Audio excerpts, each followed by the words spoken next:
ശാന്താകാരം ഭുജഗശയനം പത്മനാഭം സുരേശം വിശ്വാധാരം ഗഗനസദൃശം മേഘവർണം ശുഭാംഗം ലക്ഷ്മീകാന്തം കമലനയനം യോഗിഹൃദ്ധ്യാനഗമ്യം വന്ദേ വിഷ്ണും ഭവഭയഹരം സർവലോകൈകനാഥം.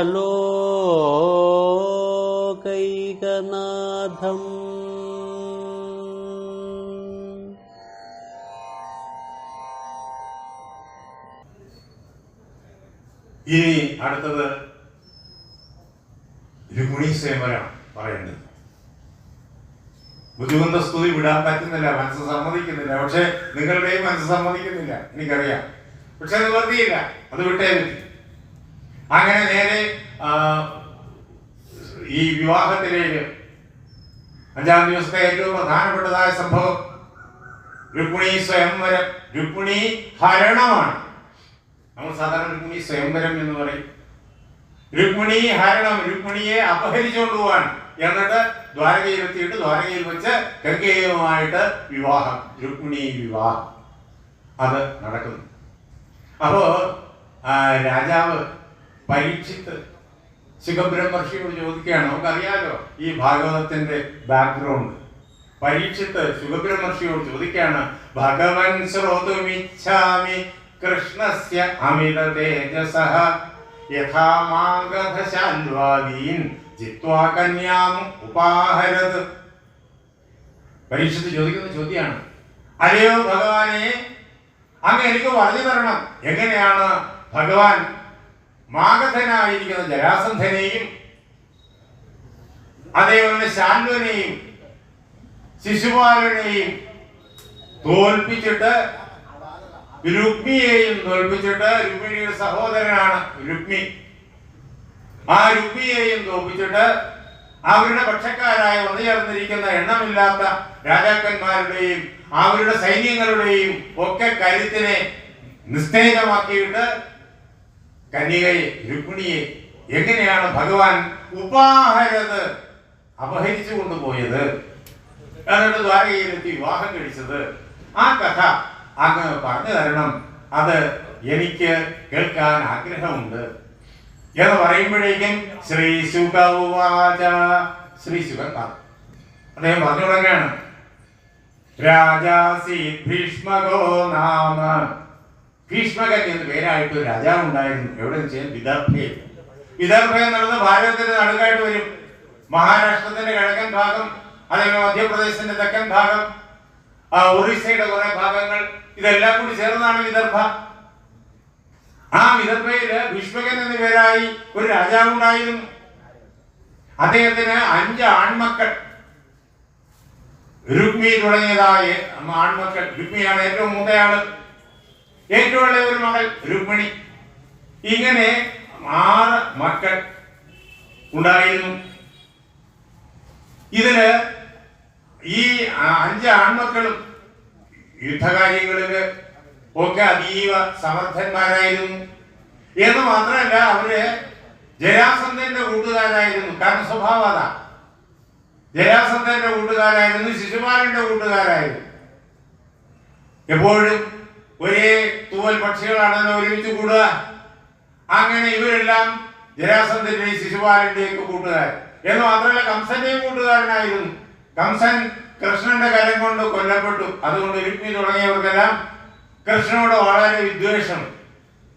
അങ്ങനെ കാലം കഴിഞ്ഞു പോകുമ്പോ ഇവിടെ രുക്മിണിക്ക് വിവാഹത്തിനുള്ള സമയമായി. അപ്പൊ അച്ഛനമ്മമാർക്ക് മനസ്സിലെ ആഗ്രഹം, തന്റെ മകളായ രുക്മിണി, അവൾക്ക് ഏറ്റവും യുക്തനായ ഒരു വരനെ കണ്ടെത്തണം. കണ്ടെത്താൻ ഒരു പ്രയാസവുമില്ല. എന്താണെന്ന് വെച്ച് കഴിഞ്ഞാല് അങ്ങ് ദ്വാരകയില് ഒരു രാജകുമാരനുണ്ട്, രാജാവ് ഉഗ്രസേനനാണ്. അദ്ദേഹത്തിന്റെ കൊച്ചുമകനായിട്ടൊരു രാജകുമാരനുണ്ട്. വാസുദേവ കൃഷ്ണൻ.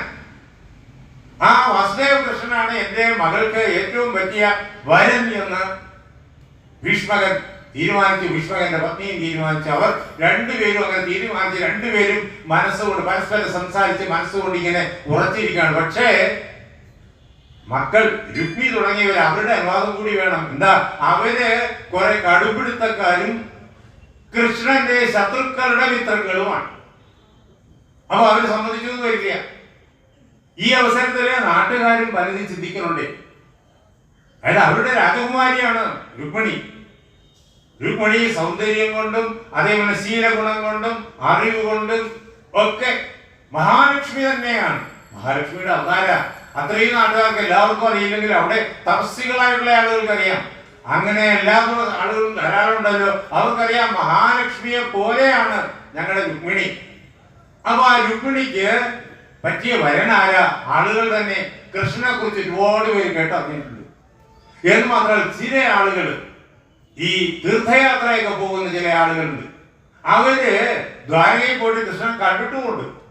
അപ്പൊ അവര് വന്നിട്ട് നാട്ടിൽ ഇങ്ങനെ ദ്വാരകാധീശനായിരിക്കുന്ന ഭഗവാനെ കുറിച്ച് വർണ്ണിച്ച് കേൾപ്പിച്ചിട്ടുണ്ട്. അപ്പൊ നാട്ടുകാരും ഉറച്ചു അവരുടെ രാജകുമാരിക്ക് പറ്റിയ ഭർത്താവ് വാസുദേവൻ തന്നെയാണ് എന്ന്.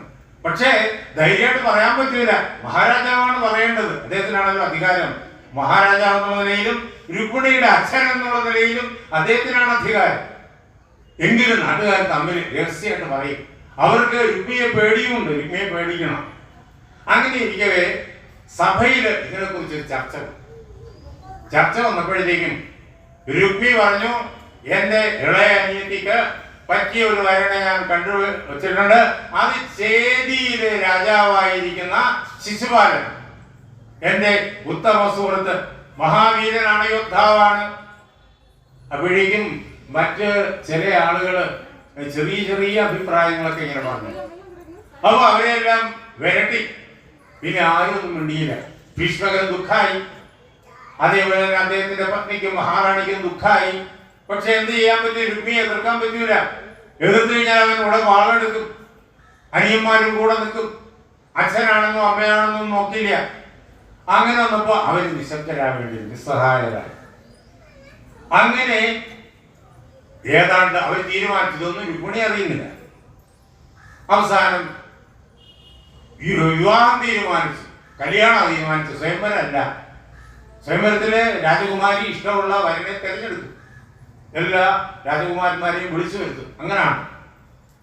ഇതങ്ങനെയല്ല. കല്യാണം തീരുമാനിച്ചു അവര്. ഉടനെ തന്നെ ബന്ധുമിത്രാദികളെയൊക്കെ അറിയിച്ചു. ശിശുപാലനെ അറിയിച്ചു, ജരാസന്ധനെ അറിയിച്ചു. അവരാണല്ലോ ഏറ്റവും അടുത്ത മിത്രങ്ങള്. അവരെയൊക്കെ അറിയിച്ചു. തീയതിയും കുറിച്ചു, മുഹൂർത്തം എല്ലാം കുറിച്ചു. അവരെല്ലാം സസൈന്യം ഇങ്ങോട്ട് വരുന്നു. അവരെല്ലാം സ്വീകരിക്കാൻ സസൈന്യമാണ് വരുന്നത്. അപ്പോ ആയിരക്കണക്കിന് ലക്ഷക്കണക്കിന് ആളുകളുണ്ട്. അവർക്കൊക്കെ വേണ്ടുന്ന സന്നാഹങ്ങളെല്ലാം അവിടെ ഒരുങ്ങിക്കഴിഞ്ഞു. ഇതൊക്കെ കഴിഞ്ഞപ്പോഴാണ് രുക്മിണി അറിയുന്നത് ഇങ്ങനെ തന്റെ കല്യാണം തീരുമാനിച്ചിരിക്കുന്നു. അത് 1-2 ദിവസത്തിനുള്ളിൽ നടക്കാൻ പോവാണ്. അത് നടക്കും.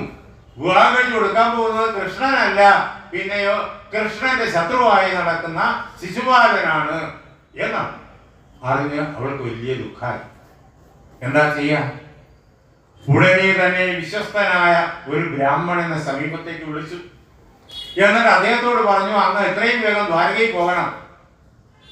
ഒരിക്കലും ഇങ്ങനെ കന്യക താൻ ഇഷ്ടപ്പെടുന്ന ആളിന്റെ അടുത്തേക്ക് ഒരു സന്ദേശം അയക്കാൻ പാടില്ല. പ്രണയ സന്ദേശമാണ് അയക്കുന്നത്. അങ്ങനെ അയക്കാൻ പാടില്ല. പക്ഷെ അതെല്ലാം ലംഘിച്ചുകൊണ്ട്, കാരണം അതല്ലാതെ ഒരു മാർഗമില്ല, അങ്ങോട്ട് ഒരു ബ്രാഹ്മണനെ പറഞ്ഞയച്ചു. അയാളോട് ചെന്നു. അവിടെ ചെന്നിട്ട് കൃഷ്ണനെ കാണണമെന്ന് പട്ടാളക്കാരോട് പറഞ്ഞു. വളരെ രഹസ്യമായിട്ടാണ് ഈ ദൗത്യം. കൃഷ്ണൻ അറിയാം അവിടെ നിന്ന് ആള് വരുമെന്ന്. ഭഗവാൻ എല്ലാവരുടെയും ഉള്ളിൽ ഇരിക്കല്ലേ. ഈ രുക്മിണിയുടെ ഉള്ളിൽ ഭഗവാൻ തന്നെയാ ഇരിക്കണേ. ഭഗവാൻ ഇതെല്ലാം അറിയാം. അപ്പോഴേക്കും ആ ബ്രാഹ്മണൻ വന്നു. അപ്പൊ ഭഗവാൻ പട്ടാളക്കാരോട് പറഞ്ഞിരുന്നു, ഒരു ബ്രാഹ്മണൻ അങ്ങ് വിദർഭയിൽ നിന്നിട്ട് വരും. അയാൾ വന്ന ഉടൻ തന്നെ എന്റെ അടുത്ത് കൊണ്ടുവരണം. പട്ടാളക്കാര് എവിടുന്ന് വരുന്നു ചോദിച്ചപ്പോഴേക്കും വിദർഭയിൽ നിന്നിട്ടാണ്. ഉടൻ തന്നെ അവര് ഭഗവാന്റെ അടുത്ത്, ആ 7ാം നിലയുടെ മുകളിൽ അവിടെ കൊണ്ട് എന്നു. ഭഗവാൻ അദ്ദേഹത്തെ യഥായോഗ്യം പാദമൊക്കെ കഴുകി സ്വീകരിച്ച് സൽക്കരിച്ച് പൂജയെല്ലാം ചെയ്ത് ഇരുത്തി. എന്നിട്ട് അദ്ദേഹത്തോട് ചോദിച്ചു, എന്താ അങ്ങ് ഇത്രയും ദൂരം യാത്ര ചെയ്തു വന്നത് എന്ന്. എന്താന്ന് ഭഗവാൻ അറിയാം. പക്ഷെ ചോദിച്ചപ്പോഴേക്കും അദ്ദേഹം കാര്യങ്ങൾ പറഞ്ഞു. എൻ്റെ അടുത്ത് ഞങ്ങളുടെ രാജകുമാരി രുക്മിണി അങ്ങേക്ക് തരാൻ വേണ്ടിയിട്ട്, അങ്ങേക്ക് മാത്രം തരാൻ വേണ്ടിയിട്ട് ഒരു സന്ദേശം തന്നയിച്ചിട്ടുണ്ട്. ആ സന്ദേശം രുക്മിണി എന്നോട് പറഞ്ഞ് കേൾപ്പിച്ച അതേ പ്രകാരത്തിൽ ഞാൻ അങ്ങേ കേൾപ്പിക്കാം. അങ്ങ് അത് കേട്ടിട്ട് വേണ്ടുന്നതായ തീരുമാനം കൈക്കൊള്ളണം. ശ്രുത്വാ ഗുണൻ ഭുവന സുന്ദര ശൃണുതാന്തെ നിർവിശ്യ കർണ വിവരൈർഹരതോംഗതാപം. ഇതാണ് രുക്മിണിയുടെ ആ പ്രണയ വാക്യം. ആ ബ്രാഹ്മണന്റെ കണ്ഠത്തിൽ കൂടി പറയാണ്, അല്ലയോ ഭുവനസുന്ദര, ഈ ലോകത്തിലൂടെ ഏറ്റവും സുന്ദരനായിട്ടുള്ളവനെ, അതാണ് സൗന്ദര്യോത്തരതോപി സുന്ദരതരം. അങ്ങനെ ഭുവനസുന്ദര, ഏറ്റവും വലിയ സുന്ദരനായിട്ടുള്ളവനെ, അങ്ങയുടെ ഗുണഗണങ്ങളെ ശ്രുത്വ കേട്ടിട്ട്, എങ്ങനെയാ കേൾക്കുക? കാതിലൂടിയാ കേൾക്കുക. കർണവിവരൈഹി, കാതിലൂടി ഇങ്ങനെ കേട്ടിട്ട് ആളുകൾ പറഞ്ഞ ഭഗവാന്റെ ഗുണഗണങ്ങൾ ഇങ്ങനെ കേൾക്കാൻ കഴിയുമല്ലോ. എല്ലാവർക്കും ദ്വാരകയിൽ ചെന്ന് ഭഗവാനെ കാണാൻ കഴിഞ്ഞൊന്നുമില്ല. പക്ഷെ അവിടെ അദ്ദേഹത്തെ കാണാൻ കഴിഞ്ഞ ആളുകൾ വന്ന് അദ്ദേഹത്തിന്റെ ഗുണഗണങ്ങൾ പറയും. എന്ന് മാത്രമല്ല, മഹാജ്ഞാനികൾക്ക് ഭഗവാന്റെ ഗുണഗണങ്ങൾ അറിയാം. അവര് പറയും. മഹാഗ്രന്ഥങ്ങളിൽ അതെല്ലാം ആലേഖനം ചെയ്തിട്ടുണ്ട്. ഭഗവതാദി ഗ്രന്ഥങ്ങളിൽ അതിൽ നമുക്ക് വായിച്ചു കഴിഞ്ഞാൽ കിട്ടും. അങ്ങനെ അതെല്ലാം കാതിലൂടെ ഇങ്ങനെ കേട്ടിട്ട് ആരാണോ ആ ഭഗവാനെ ഉൾക്കൊള്ളുന്നത് അവരുടെ അംഗതാപത്തെ പരിപൂർണമായിട്ടും ഈ വാക്കുകൾ ഇല്ലാതാക്കും. അതാണ് അങ്ങയുടെ ഗുണഗണങ്ങളെ കുറിച്ച് ഉള്ളതായ കീർത്തനങ്ങളുടെ മഹത്വം. അത് ആര് കീർത്തിച്ചു കഴിഞ്ഞാലും ശരി, കേൾക്കുന്ന ആളുകളുടെ കാതിലൂടി മനസ്സിൽ ചെന്നിട്ട് അങ്ങയുടെ ഈ ഗുണഗണങ്ങൾ അവരുടെ അംഗതാപത്തെ, സ്ഥൂല ശരീരത്തിലെ മുഴുവൻ ക്ലേശങ്ങളെയും രോഗങ്ങളെയും നീക്കും. സൂക്ഷ്മ ശരീരത്തിലെ മനസ്സ്, ബുദ്ധി, അഹങ്കാരം, ചിത്തം, 5 ജ്ഞാനേന്ദ്രിയങ്ങൾ, 5 കർമ്മേന്ദ്രിയങ്ങൾ, ഇതൊക്കെയാണല്ലോ സൂക്ഷ്മ ശരീരം. അതിലെ എല്ലാ താപങ്ങളെയും ദുഃഖങ്ങളെയും ക്ലേശങ്ങളെയും രോഗങ്ങളെയും തീർക്കും. കാരണ ശരീരത്തിലെ രോഗങ്ങളെയും തീർക്കും. അങ്ങനെ സമ്പൂർണമായ ശുചീകരണം അത് നടത്തും. അങ്ങയുടെ ഗുണഗണങ്ങളെ കുറിച്ച് ആളുകൾ പറയുന്ന വാക്കുകള് നമ്മുടെ കാതുകളിൽ വന്നാലുള്ള ഉണ്ടാകുന്ന ഗുണം അതാണ്. അങ്ങനെയുള്ള അങ്ങയുടെ ഗുണങ്ങളെ കുറിച്ച് പലരും പറഞ്ഞ് ഞാൻ കേട്ടു. അങ്ങനെ എന്റെ മനസ്സിൽ ആനന്ദമുണ്ടായി എന്ന് മാത്രമല്ല, അച്യുത, ഈ ശ്ലോകത്തിൽ പോലും പല വരികളും ഞാൻ കട്ട് ചെയ്ത് കളഞ്ഞു. എന്നിട്ട് അങ്ങനെ പറയണേ, അല്ലയോ അച്യുത, ഒരിക്കലും പതനമില്ലാത്തവനെ, എന്റെ മനസ്സ് എന്റെ നിയന്ത്രണത്തിൽ അല്ലാതായി തീർന്നിരിക്കുന്നു. അനിയന്ത്രിതമായിട്ട് അല്ലയോ അച്യുത അങ്ങയിലേക്ക് ഓടി വരുന്നു. എങ്ങനെ? അപത്രപം, ഒരു ലജ്ജയില്ലാതെ കണ്ടത്. അങ്ങ് എന്നോട് ചോദിക്കരുത്, നിനക്ക് ലജ്ജയില്ലേ? ഇങ്ങനെ ഒരാളിന്റെ അടുത്ത് പറഞ്ഞയക്കാമോ എന്നൊക്കെ അങ്ങ് ചോദിച്ചു എന്ന് വരാം. അല്ലയോ ഭഗവാനെ, എന്ത് ചെയ്യാം? നിന്റെ ഗുണഗണങ്ങളെ കുറിച്ച് ആളുകൾ വർണ്ണിക്കുന്നത് കേട്ടിട്ട് നിന്റെ രൂപ സൗന്ദര്യത്തെ കുറിച്ച് അത് കണ്ടറിഞ്ഞ് അങ്ങനെ ആനന്ദമുഗ്രരായി തീർന്ന ആളുകൾ അതിനെ വർണ്ണിച്ച് കേൾപ്പിച്ചിട്ട് അത് കേട്ടിട്ട് എന്റെ മനസ്സ് ലജ്ജയെല്ലാം വെടിഞ്ഞ് അനിയന്ത്രിതമായിട്ട്, അല്ലയോ ഭഗവാനെ, ഞാൻ എന്റെ മനസ്സ് അങ്ങയുടെ സമീപത്തേക്ക് ഇതാ പാഞ്ഞു വന്നുകൊണ്ടേയിരിക്കും.